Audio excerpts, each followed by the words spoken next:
The Los Angeles Dodgers have done it again as they have made another sneaky signing of an experienced utility man to help out their infield. And I'm telling you right now, this is a robbery for the Los Angeles Dodgers. The MLB is going to regret giving this player to them, and I'll tell you why here on today's show.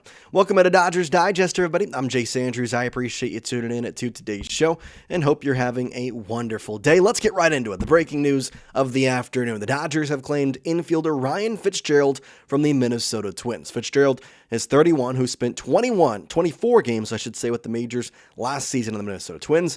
He also slashed .277 with the average, .367 on the on base, and .469 with a slug in 59 games at AAA. But here's where the big thing comes in. He can play shortstop, he can play third base, he can play second base, and what Alden Gonzalez does not mention, he has also have some experience at first base and can also play the outfield if asked upon. He was DFA'd by the Twins last week, and to me, this is a very good signing for a multitude of different reasons. We first look at his stats throughout his MILB career and his MLB career. Now, a lot more at the MILB level. In fact, over 2,500 at-bats. He has a .258 average with a .338 on base and a .770 OPS. In this past season, though, a .277 average, as mentioned before. In the MLB, though, he only has 46 ABs. He scored 10 times, just 9 hits with a .196 average. Does have a .302 on base and a .759 OPS, though, as he's got 4 bombs in the majors in just those 46 at-bats, rather as opposed to last year, 213 at-bats in the MILB and just 7 homers. Before we get into the rest of today's show, this video is brought to you by Kalshi. And if you download Kalshi using the link in the description and use code DIGESTMLB, you're going to get $20 when you trade your first 100. Kalshi is the largest prediction market in the United States, and on their platform you can trade yes or no on real-life events, sports, elections, news, and pretty much anything. And whether you're in California like our LA Dodgers, Texas, or anywhere across the country, Kalshi is now live in all 50 states. For sports fans, trade on game outcomes, playoff chances, or player performances, all on a regulated market where you can cash out at any time. Right now, the talk of the town is, of course, college football. Had a very cool game last night between Miami and the Ole Miss Rebels. Well, guess what? Right now, you can trade on Kalshi for that college football championship winner. You can trade on Indiana, you can trade on Miami, but I'm going to go with Oregon right now with a $10 trade. You can get $44 back. This is genuinely the smarter way to use your sports or news knowledge, and you can close positions whenever you want. Again, download Kalshi with the link in the description, and don't forget to use this code DIGESTMLB to get your $20 bonus. So why is Ryan Fitzgerald such a huge piece to the Dodgers season upcoming? Obviously, these stats are nothing to be heralded or liked or all that, but I see a lot of value in him as, in some ways, a defensive replacement, a utility guy, and in other ways, it kind of speaks to the truth of what we can expect for the upcoming season for Shohei Hernández, / if they are going to re-sign him. We know Miggy Rowe is back, but are they going to now actually worry about Kike? Do they think this is the utility player they need?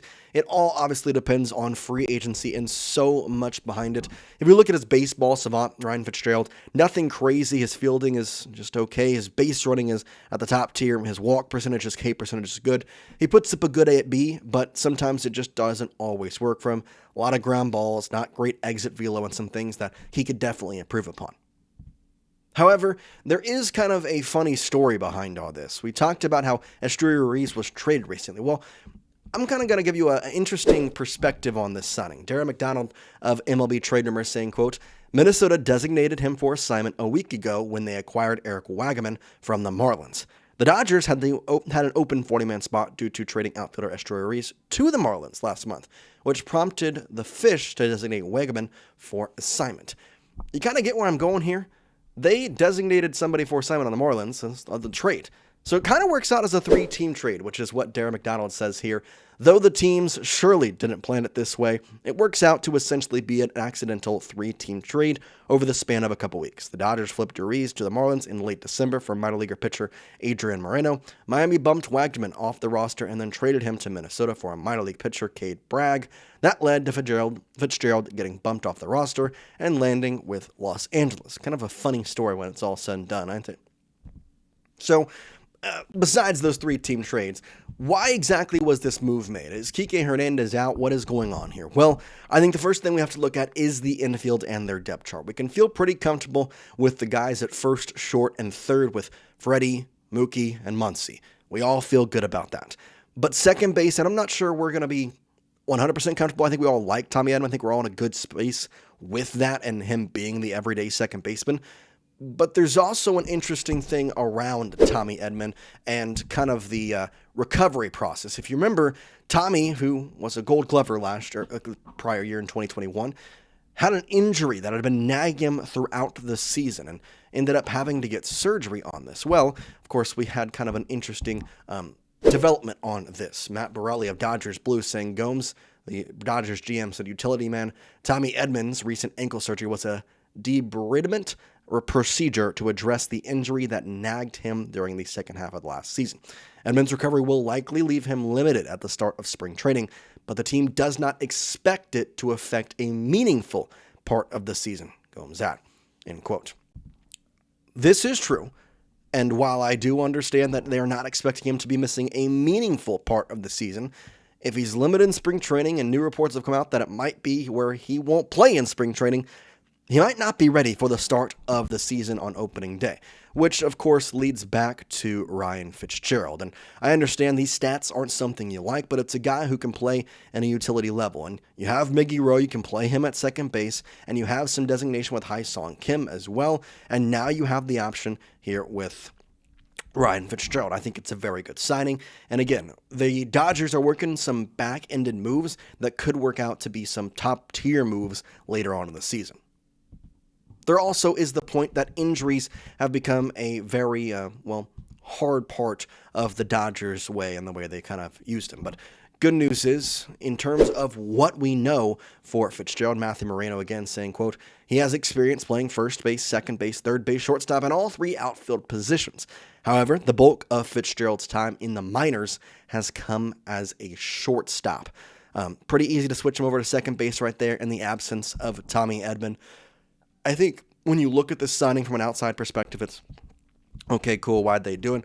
But I think it also kind of begs the question of what's the plan going forward. We all know reports are there to go out there and get Bo Bichette. I still think it's probably a very likely option. But Bo, if he does return to Toronto, I think would be an interesting situation if he went to LA, actually, kind of twist that around. But with Bo Bichette at LA, Fitzgerald becomes useless. But in that case, you cut him.